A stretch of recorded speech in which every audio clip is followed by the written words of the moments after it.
Going to happen now. But we are into Champion Select. Of course, IG might be able to take this one. Who knows? Of course, Amazing J now on the lineup here for EDG. They've switched out Koro. They've said, yep, you were a tree last game. We want Amazing J in for this one. And that might mean that they might be looking to pick away a horse. Of course, Amazing J, a fantastic horse player himself. The Hecarim there in the top lane. It is going to be the LeBlanc and the Narband away from IG, though. And Cacaw's not going to see Gragas for quite some time, I could imagine.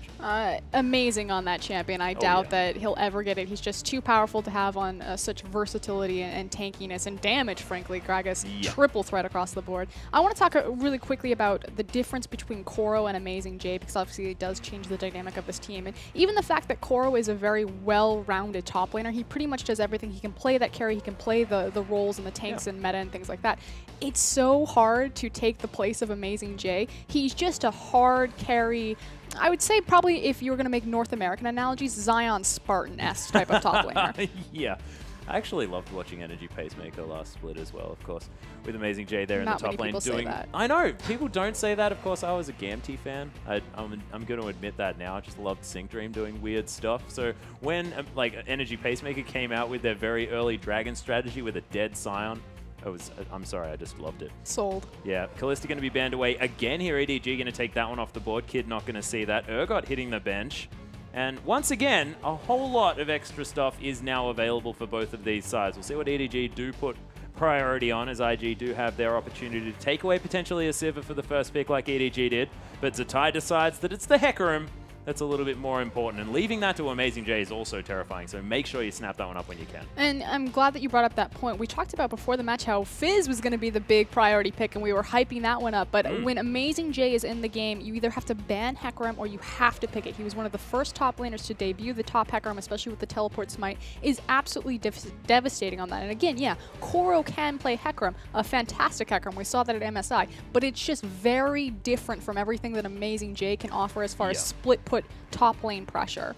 And Amazing J just plays so weirdly as well. Of course, he was, as far as being a Gnar player, he looked most impressive when he was in mini Gnar, which is not what we say about a lot of these Gnars, but in the end, it is going to be Deft locking away the Sivir. They are going to pick up the Alistair here as well for Mako, so another playmaking support in the hands of EDG.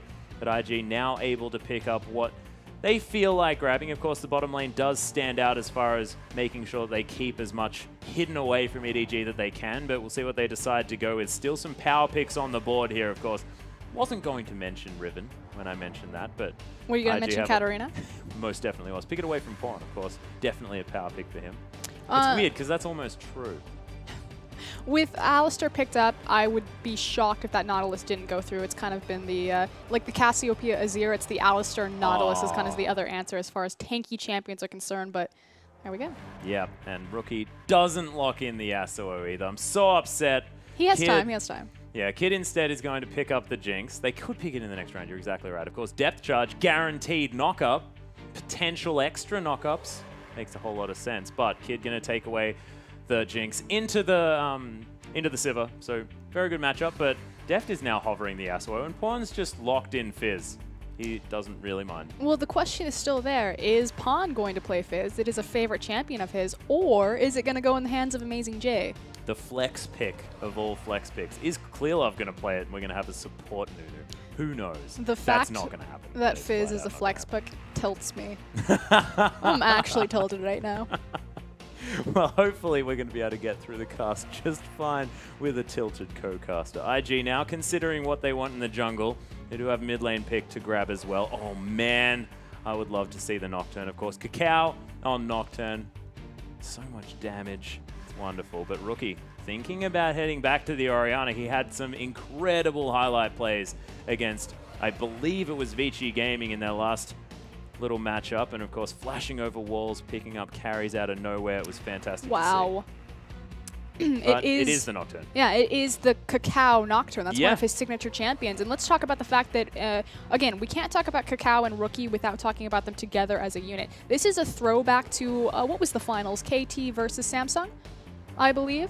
Yes. Yes, and it was the... Was it blue or white? That was the question. I think it was blue. Hachani, the support, he played Zillion, and there was a fantastic, to win the game, and it was an absurd game, Cacao ulted on Nocturne, and in the duration and the travel of his ult, Rookie shockwaved and picked off Zillion, and it gave them a free Baron. This combo was fantastic when they played it for the KT era, so I'm very excited to see Kakao on his signature champion for this game, and alongside Rookie's Orianna.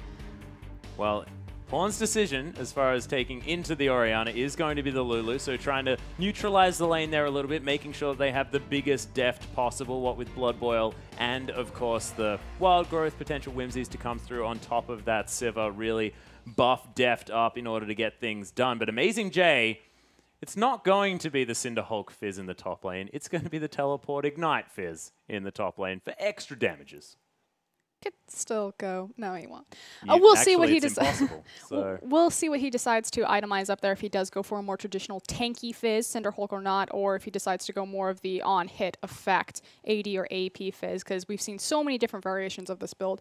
The thing that I really want to point out as far as the compositions are concerned, however, is the multiple damage threats across every single champion on the side of Invictus Gaming, which is very true to the KT and IG roots historically, being that really aggressive team. Whereas again, from EDG, you're sacrificing your hypercarry potential from Deft, picking up that Sivir to allow more team fight utility. And frankly, if there's anything that you can take away from the last game, it's that IG were great in their small skirmishes and the rotational play keeping up with EDG, but in a straight 5v5, EDG just dismantled them. Yeah, and as far as the engage was concerned, that was where EDG was really looking fantastic. So up front, making sure that they all were together as a team when the fight first broke out, that was where they excelled. But when things got a bit sloppy, when Zatai wasn't dead halfway through a team fight, IG just took over. So as soon as EDG managed to get the initiations right, things are looking okay. But now with this comp, I mean, you're exactly right.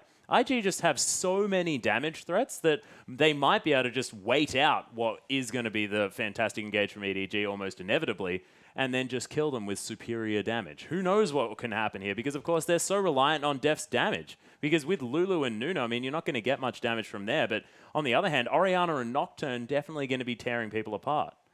It's all about Amazing J. Anytime he's in the game, he is going to be the focal point, even on EDG, where Deft has historically been their carry there. And I'm glad that you used the word sloppy when discussing kind of the team fights that when they really broke down, it was kind of every man for himself. And that's where Invictus thrive. They're really good at pulling the trigger and playing a very reactionary style. And they have so many damage threats that if things do devolve into kind of this chaotic mess, and every champion is for themselves, they've got damage threats on their side. Comfortable in chaos is Invictus Gaming, and that's been sort of their MO for a very, very long time. Of course, PDD in the top lane, remember forever. Of course, the Ghost Blades, I love it. As soon as anyone builds a Ghost Blade on an Invictus lineup, I just get very, very excited. Bloodthirster Renekton. Oh, yeah.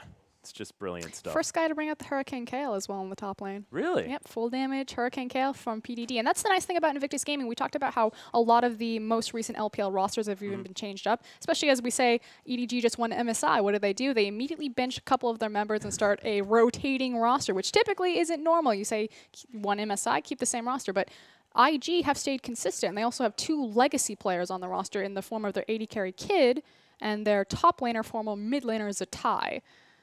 Yeah, of course, Zatai has been everywhere. But this guy, one thing I do want to mention is the fact that Zatai sort of went from this, I don't know, really random player. I mean, I know it's weird to use random in this sort of sense, but very it's exactly accurate. what he plays when he was playing in the mid lane. But since moving to the top lane, he's been still very chaotic in his style, but he's really improved as far as making sure he has control of his lanes and able to systematically destroy his top lane opponent. He's been a very, very tough force to get through in that top lane. It's big props to Zatai. I think you're actually correct. Obviously, it's a role swap. And think of how many role swaps have actually gone correctly for League of Legends. It's very rare that that does work off. Of course, in LCK, we now have role swaps from mid to jungle with Ambition and players like that. But to make this successful, and then in LPL, when it's so front-loaded with all the top lane talent that flooded in, the fact that he's moving from mid to top, quickly learning, and he's competing against the likes of Acorn, Flame, Flandre. I mean, those are some of the best top laners in the world. So competition to mention Insect now in the top lane. Not to mention Amazing J. Yep. And Amazing J, of course, that's the fun thing about this game, actually. The fact that they swapped out Koro for Amazing J is they've got the wild cards really butting heads in this one. And I really hope that we actually do get standard lanes, because I want to see Amazing J versus Zatai, because I can imagine this is just going to go very, very strangely. They have very similar styles. If I was going to pick a top laner that could not I don't want to say stand toe-to-toe with Amazing J, but kind of keep up with the wacky quirkiness of his style, it's definitely Zatai, just because he is that, how do they describe it? When talking about Zatai's champion pool, they said it's not a champion pool, it's a champion ocean, and there's Lux sharks with lasers. That's an actual quote. I didn't just make that up. The people have actually said that about him. I would have claimed that as your own, though. That's a really good quote. Frostkin in 2015. Yep, nailed it. You heard it here first, ladies and gentlemen. Sharks with lasers. He's played Renekton mid. Yeah, I remember that against Young Glory. Yeah, he's also played Rek'Sai top, and that was very recent. And I like the Rek'Sai top. I'll defend that. Oh, really? What do you like about Rek'Sai top, the beauty about Rek'Sai top... Sorry. Well, we're not going to hear about it. Let's hop into the game.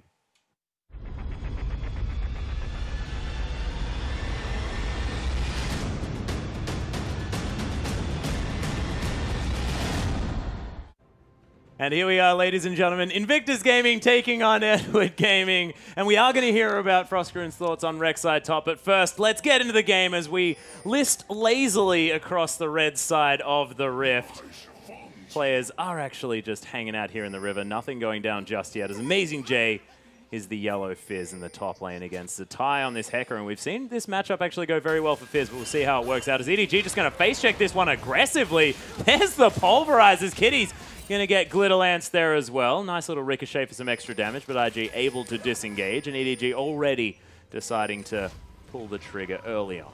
Now, last game, EDG made the lane swap with the Sivir. Of course, they had Annie as the support. This time around, it's Alistar. And so what they're doing is they set up in a 5-point. And what a 5-point is you cover all 5 entrances of the jungle, and it's kind of like a safety net. But if you show bottom placing that ward, then the enemy team assumes that, hey, we just saw a Sivir and Alistar. It's going to be a 2v2 in the bot side. Nope, surprise. They back. They run immediately to the top lane. You should see them kind of hug this wall just in case some stray wards got set up behind to check for a lane swap. The question now is, what is Mako going to do? Because Alistar doesn't really gain a lot in being in a 2v1. He doesn't have much tower pressure as far as being able to push that. He's much more about the roam. Now, it's free to allow Def to sit up there and, again, quickly farm to that Sivir level 6 so she can use her ultimate quicker into a team fight. But where is Mako going to go?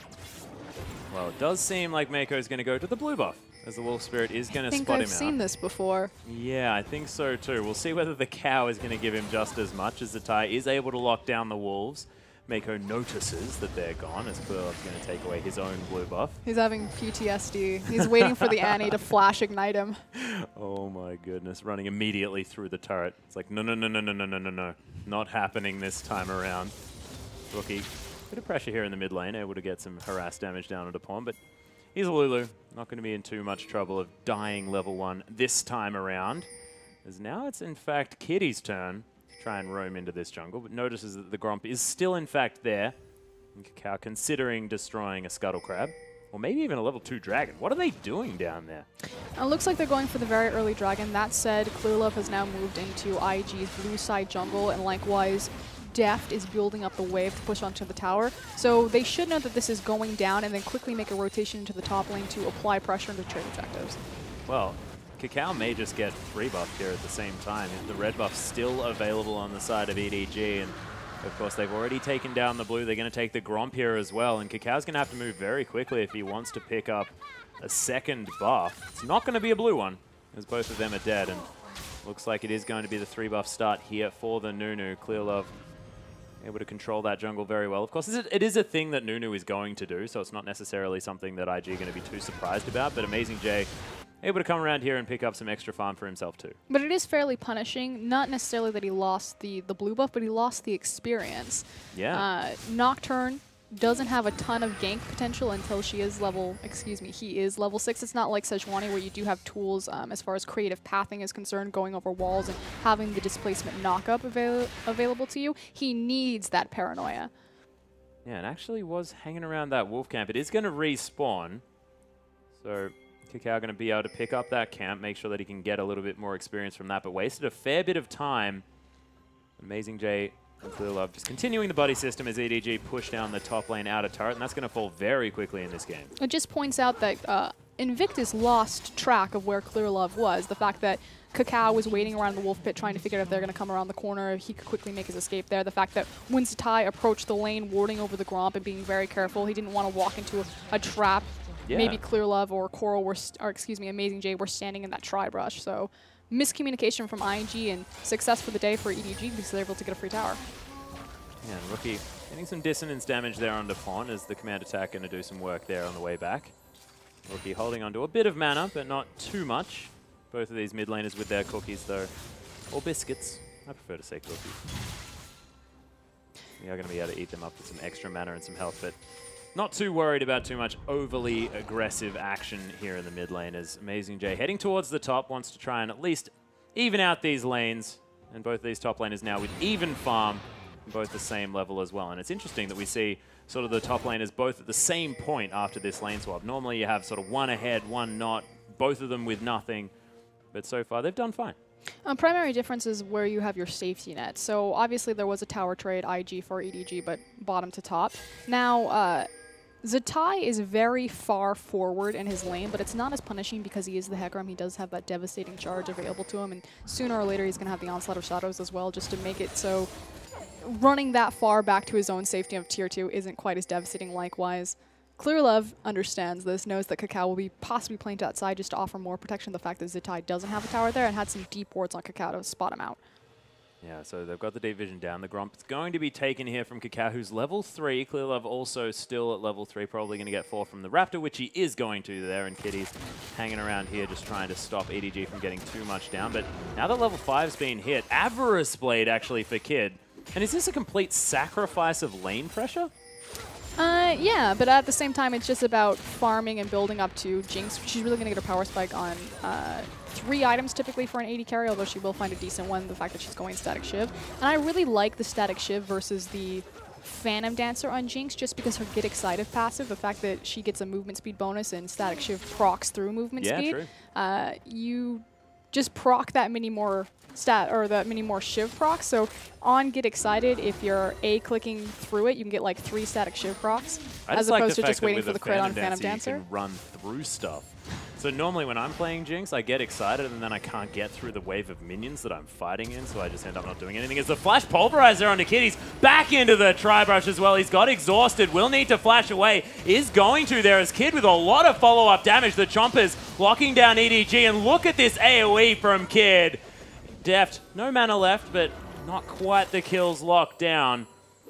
But man, that looked like it could have been horrible. And if Kid had a BF sword instead of the Avarice Blade, maybe things would have been different. Of course, very different gold amount, so it's probably not, wouldn't have even been possible anyway. It was also a really good setup of Kid's Chompers and a choke point like that to really stall EDG from chasing Mako effectively, or excuse me, Kitties effectively, and the fact that it was Kitties who got cut out on this Nautilus. So tanky, has the dredge line, has the shield, making a quick getaway. Yeah, Kid hanging around down here, and I do like what you say about the Static Shiv. Of course, getting a little bit of extra damage. I always thought that just... See, it tells me that you're kind of a coward Jinx player if you just want to run away. I'm a terrible player of League of Legends, to be honest. So Static Shiv's all about running forward and doing damage and getting those procs. Phantom Dancer's like, I want to get excited to run through the minions to get... Do you do coaching? I maybe think learn how to do more damage in League of Legends, please? Or am I too far gone? I can't remember. If that's the case, just don't say anything. Anyway. Brilliant. There it is. Answered for me. Clear Love is looking for a gank here on the bottom side. Teleport in as well. The Chompers come down. Deft still going to get locked up, but Kitties, he's going to die for that one. Sivir going to pick up the kill. Deft already beginning his onslaught in this game, and first blood going to Deft is not good news for IG fans. Both teleports used, they will not be available for the Dragon coming up, which, I mean, obviously it's always nice to get the first blood onto your AD carry and get the ball rolling there, especially against Jinx, because she needs those 3 items before she can really become that late game hyper-scaling threat. But more important is that TP cooldown and how EDG and Invictus will set up and kind of compensate for that, especially because it is a Hecarim. He's so powerful to the Dragon fights using a early home guard TP advantage, and that just won't be available for this scene. Yeah, and Rookie probably wanted to be able to put the ball on top of Hecarim as well, really get these fights going. You can Onslaught of Shadows, you're unstoppable. You're always going to know where that shockwave is going to be going off. It would have been a controlled method, but now might need to rely on the paranoia from Kakao. Maybe even with the sweet alley-oop play where you throw the ball to him as he's floating past you. Man, I love that one. If anyone's going to pull it off, it's Ricky and Kakao. That's exactly right. The magic of friendship.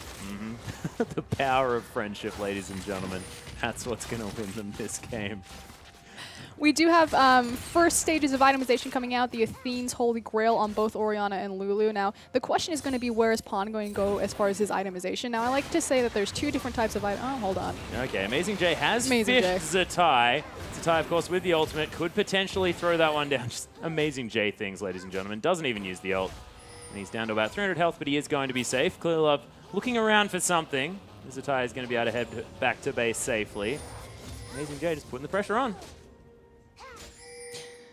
Back to my point about Lulu's Athenes. Yes, continue. Okay, so I think that there's two different types of Lulu builds. There's flat AP, which obviously is going to be a more defensive build because obviously then you're just adding the defensive stats. I'm trying to think of a different word for this. You're adding more more protection from your shield, and your wild growth is going to give you more health and the shields. Based, there we go. Utility to your wild growth and your not whimsy shield. Yeah. Help picks.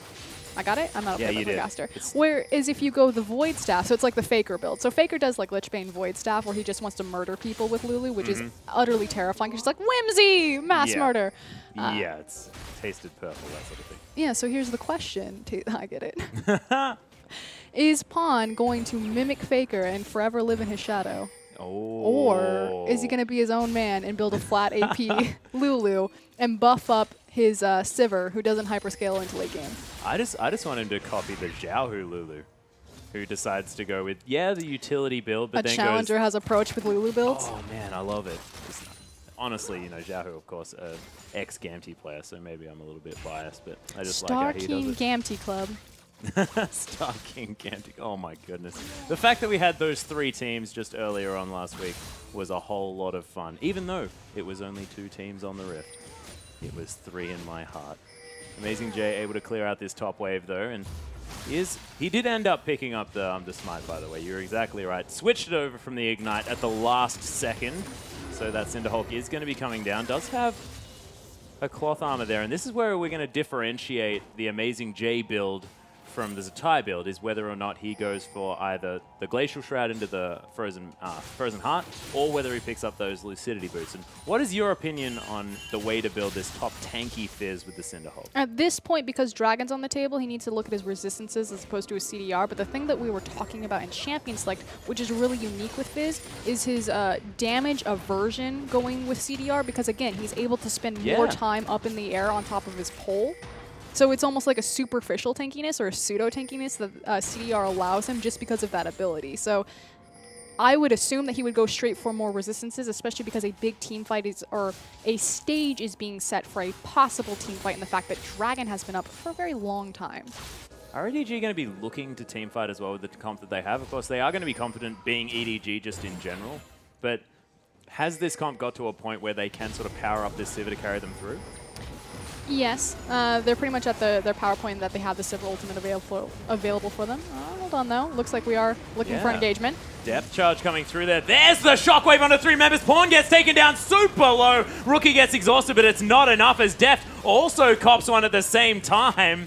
Kid looking for something here as the Dissonance going to charge him up. EDG able to try and disengage from this one. And Mako is going to make it underneath his turret, but IG able to answer with 1 kill. After the Dragon was taken down. And in amongst all of that chaos, I'm not entirely sure who took it. It's also very important, though, that IG are going to get a push into this mid lane, and the fact that it is a Jinx means that this tower is for sure going to go down. So it's 1 kill and a tower for a Dragon. Now, EDG obviously weren't going to look for the team fight there just because they kept Amazing J into that side lane, and this is why I wanted to talk about the difference between Koro and Amazing J and what it means for the identity of EDG. They're very good at team fighting. Not that Amazing J can't team fight, but it's just not in his MO. He's more of that split pushing, very creative skirmish style of top laner, and now we're starting to see the true differences. If this was Koro on EDG, first of all, that would probably be a Maokai, and they would have looked immediately for that 5v5. Yeah, and they would have tried to engage it themselves, maybe even let IG actually start off that Dragon, but This time around, they are going to lose a couple of members. They are going to try and sacrifice some health on Def to try and get some extra auto attacks on this turret, but they're not going to be able to take it down. Clearlove being a menace, trying to steal away a buff.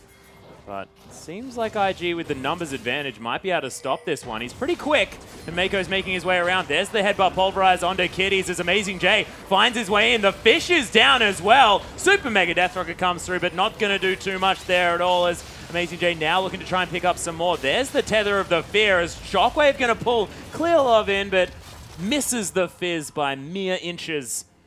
And did Rookie get that blue buff? So Shockwave got a blue buff? I'm trying to get a read on Clearlove if he has it or not. No, Rookie didn't get it. Oh, okay. Because his timer is almost out. Okay, got it. Clearlove didn't either. Amazing J got it with an Urchin Strike. Yep, thanks. MVP Fizz. There it is. The Oscar Fizz. He's doing well. Certainly doing well. Amazing. Zatai, though, he's going to clear out some minions here on the top lane and let Amazing J get shoved into the turret. That top lane outer turret is still up here for EDG, of course, so Amazing J going to be more than safe.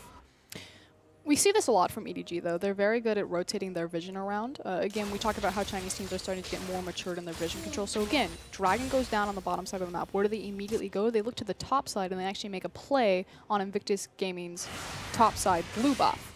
So indicative of that, look at all the vision that's been placed onto that side. It's going to be curious. The mid-tier tower, first tower, is going to give them the most control. It should be their priority objective of taking that down first. But then from there, they should continue to rotate into this top side of the map, applying deep vision there and playing to the top side while they don't have to juggle Dragon control at the time. So they kind of have like a 6-minute window to just continually make those plays on top side and mid. So let me just theorize just for one moment. And that's why Amazing J is going bottom. Yeah. Because he's got the teleport, and so now they're going to move their top laner to the bottom side and play to the top side of the map. Oh, look at that. Don't you love it when your point gets proven right after you say it? It all just comes full circle. Continue. Beautiful. Yeah, no, I was just going to say something pretty silly, or just something that I'm excited about, is the fact that Cacao's picking up what looks to be a Black Cleaver. And I just think it's genius, just considering the fact that Rookie's going to be so devastating in the late game. EDG have to itemize for that magic resist if they are going to stand up towards the likes of the shockwaves that are going to be coming down. But if Cacao gets the Umbra Blades off in the back line and manages to hit multiple people, he's going to be shredding the armor of them. And Kid is going to wreck everyone. It will be disgusting. So I just want to see whether it actually happens, whether Cacao can stay alive for long enough to get some of this shred happening. The assassination potential has always been there with Nocturne. Be very curious how safely he can dive into the backline. So obviously the strength there is when Clearlove goes to step forward and to make that big separation of team fights that he likes to do on Nunu. Yeah. That's not going to count for Nocturne. That said, diving onto Sivir with Lulu, I mean, it's pretty much a perfect answer. If Nocturne jumps back onto Deft, Punch is going to press R. Try killing that. And that's why it's sort of a genius last pick here as well from Pawn, of course. This IG lineup was all put together. To the assassination, yeah. So Pawn decides, okay, well, I guess I'll be playing Lulu here. And as you mentioned, doing his best Faker impression. Dragon will be spawning in the next minute, so we should see both teams back and start to set up for this. Of course, right now, EDG in control of the Scuttle Crab. That will not be available to them once the Dragon actually spawns. It'll time out. Yeah, so only a minute up on that one, of course. Scuttle Crab not around for too long. Amazing J should be prepping the wave right now. He just did cancel his back. What I assume he'll do is he'll set up a slow push or he'll push this all the way out. That said, Zatai is in perfect position to answer it back. But really what he's looking to do is I want to make a pressure point and be really obnoxious and set and prep my waves because it's part of prepping for an objective. So what a lot of teams will do is they'll just set, oh, you know, Dragon's about to come up. I just need to move into the area and ward it. They're slapping each other. Try and kill Zatai. The Skirmisher Saber is down there. Oh, dodges the devastating charge. There's the ult though as Zatai trying to get him back, but Amazing J just one auto attack and pops him. No problem. Or he'll just murder the top laner. Yeah. Setting up a slow push via killing the horse. That's an advanced technique. Yeah, it is an advanced technique. Amazing J, of course, one step ahead of the curve generally for Oscar, and that's just how he works and how you've explained him to everyone. But the beauty of it is by prepping your waves before you approach an objective, that means when you approach this, so when Invictus Gaming approach this dragon fight, even if they win, it's not like they can immediately translate their pressure into an objective. If all of the waves are pushed onto them, yes, we won the dragon fight, but then we have to immediately go and clear our waves as opposed to transitioning this momentum into even more objectives like a tower. Yeah, it looks like this wave actually going to get cleared up here. And IG just going to keep pushing out the bottom lane. And EDG now setting up around the dragon. We'll see whether they are going to be able to secure themselves a second one relatively easily. The slow push top. Like a fine wine. Mademoiselle, etc., etc. Teleport available from Zatai, though. Doesn't quite have the home guards available just yet. He's going to teleport in here as... Yep, EDG kill the dragon and leave. That was the most unsatisfying teleport. Yeah, semi-anticlimactic, I believe. An elderly bound wheelchair person moved faster than that Hecarim. Boots one Hecarim, ladies and gentlemen. A gentle trot towards the enemy team. This isn't dressage, Zatai. Oh, what and they're completely out of position. Looking for the flank. Yep, Super Mega Death Rocket not going to do anything. This kitty's... Yep, dredge lines into possibly his death. Gets polymorphed up there, headbutted back in. There's the two-man shockwave, though, as Paranoia is coming through. We'll see where the rookie, and Kakao trying to make a position there, but gets fished. Deft picks up the kill. Amazing J now trying to get some work done. Oh, no. Kid's going to get headbutted back into the team. Snowballs there as well, and EDG's team fight, even with Amazing J, look at him, still alive somehow. Mako might die as a consolation prize for Zatai, but he's going to fall down in the end, and EDG, that is a 4-for-1. And unfortunately, it was all let off by Kitties. Dredge landing into a wall. And, hey, I don't want to be there, but by dodging the Dredge line, he pulls himself into danger, is immediately deleted. But even more important, let's talk about the Lulu pick, because as soon as Kakao, Nocturne, Paranoid back to the back line there, the Wild Growth came out, deleted from the map. And there's also the fact that Amazing J just put a fish on top of Deft. And so the special delivery for Kakao was, like you said, deletion. And look, we were talking about the fact that Amazing J, sort of known for his split pushing, not necessarily spending time with the team. At the moment, 100% kill participation. This guy is making stuff happen. So there we go. There's the spell shield. He didn't actually hit the wall. He hit Deft, goes halfway through, gets immediately deleted. Now this is what's important. When Nocturne, like you said, dives into this back line, there's the fish and there's the Wild Growth, and there goes Kakao. Yeah. Didn't really get too much done there. Didn't even have the Black Cleaver available. And look at the headbutt onto Kid. I mean, just too easy there from Mako, who used the whole duration of his ultimate to tank up everything. And they're really able to catch them in the fact that Clearlove was like, oh, yes, I'm not trapped in here with you, you're trapped in here with me. Immediately turns on the new ultimate and slows down Invictus Gaming's escape. You could say that IG were able to do absolutely zero. Wow. Yep. Had to do it. I apologize. How about those barnyard animals? How about them animals? There's none left. There's only one available. As Kitty's, he's going to find the cow. He's going to die yet again. Clearlove going to use the ultimate as Zatai's going to have to use the Onslaught of Shadows just to try and escape. Paranoia there as well. Deft almost getting deleted. Wild Growth there, though, and they are going to be able to lock down the kill. Kid trying to get some auto attack damage off in the back line, but Clearlove being a menace as always. Amazing J comes down to try and help out. Rookie's going to fall, and Fizz says, I can help, ladies and gentlemen, as Kid's going to fall down at the same time. Red buff is going to mean that this is a definitely dead Jinx, and EDG turn around what was looking like a horrible situation. That was a beautiful shockwave. That was the combo we were talking about, the Nocturne delivery service. It's like Kiki's delivery service except in hell. Yeah, it's excellent. That said, there wasn't any follow-up on it. So Nocturne goes in, the shockwave damage comes through, but unfortunately the rest of Invictus Gaming aren't there to follow it up and to make sure it connects. A perfect Wild Growth comes through for Fawn. The team fight goes to EDG and surely the Baron. Yeah, and the janitorial Amazing J as well came down as this tanky Fizz monster, still able to do a whole lot of damage, and you can't escape him. But again, it's the differences between Koro and Amazing J. The fact that Koro is the initiator, he's the zoner, he's the guy that controls everything in front of him. Amazing J, the janitor, the assassin, the sneaky flank.